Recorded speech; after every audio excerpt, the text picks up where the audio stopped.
আলাইহি ওয়াসাল্লাম হাদিসের মধ্যে বর্ণনা করেছেন যে আল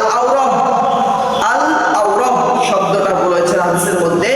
এই শব্দের অর্থ হচ্ছে যদি কোনো পশুর মধ্যে চোখের সমস্যা থাকে। কিসের সমস্যা ভাইয়েরা বলেন তো? চোখের যদি কোনো সমস্যা থাকে পশুর মধ্যে, তাহলে কিন্তু ওই পশু দিয়ে কুরবানি করলে আপনার কুরবানি কবুল আর মঞ্জুর অবশ্যই হবে না। কথা ঠিক কিনা?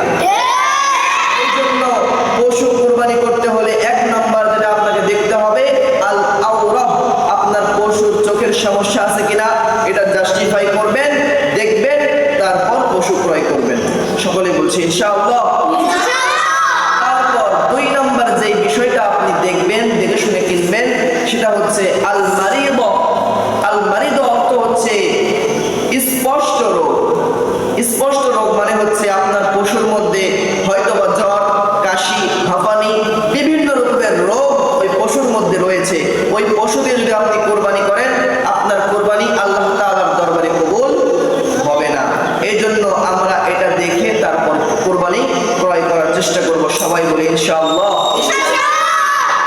তারপর 3 নম্বর যে বিষয়টা আপনাকে খেয়াল করতে হবে সেটা হবে আপনার জন্য খুব গুরুত্বপূর্ণ একটা বিষয়। এই 6টা বিষয়, তার মধ্যে 3 নম্বর যেটা সেটা হচ্ছে আল আরজা। এমন পশু যা খোড়া, যে পশু খোড়া, হাঁটতে পারে না, চলতে পারে না, একটা পায়ে সমস্যা অথবা 4টা পায়ে সমস্যা রয়েছে, এই পশু দিয়ে আপনি কোরবানি যদি করেন, আপনার কোরবানি আল্লাহ তাআলার দরবারে কবুল আর মঞ্জুর হবে না। এই জন্য আপনাকে যে কয়টা নিয়ম বললাম, যে কয়টা জিনিস দেখতে বললাম, সেটা হলো 1 নম্বর, আবারও রিপিট করছি, 1 নম্বর আল আওরাহ, সেটা হচ্ছে চোখের সমস্যা। 2 নম্বর আল মারিদ, সেটা হচ্ছে জ্বর, সর্দি, কাশি, হাঁপানি, বিভিন্ন রোগ। তারপর 3 নম্বর হচ্ছে আল আরজা, কোনো পশু খোড়া অথবা পায়ের সমস্যা। 4 নম্বর সেটা হচ্ছে আল আজফা, এটা হচ্ছে দুর্বল। আল আজফা মানে হচ্ছে দুর্বল, এমন দুর্বল যে সে একবার শুয়ে পড়লে সেই পশুটা আর দাঁড়িয়ে উঠতে পারে না, নিজে থেকে দাঁড়াতে পারে না, তাকে ধরে উঠাতে হয়, এমন সে দুর্বল। এরকম দুর্বল পশু দিয়ে কুরবানি করলে কুরবানি আপনার কখনোই আল্লাহর দরবারে কবুল হবে না। তারপর 5 নাম্বার যে বিষয় সেটা হচ্ছে আল মুকাবালা। এটা হচ্ছে মুকাবালা শব্দের অর্থ হচ্ছে যে পশুর কান সামনের দিকে অল্প একটু কাটা অথবা ছিদ্র রয়েছে, এমন পশু দিয়ে কোরবানি করলে কোরবানি আপনার জায়েজ হবে না, আল্লাহর পক্ষ থেকে কোরবানি কবুল হবে না। 6 নাম্বার সেটা হচ্ছে আল মুদাবারা।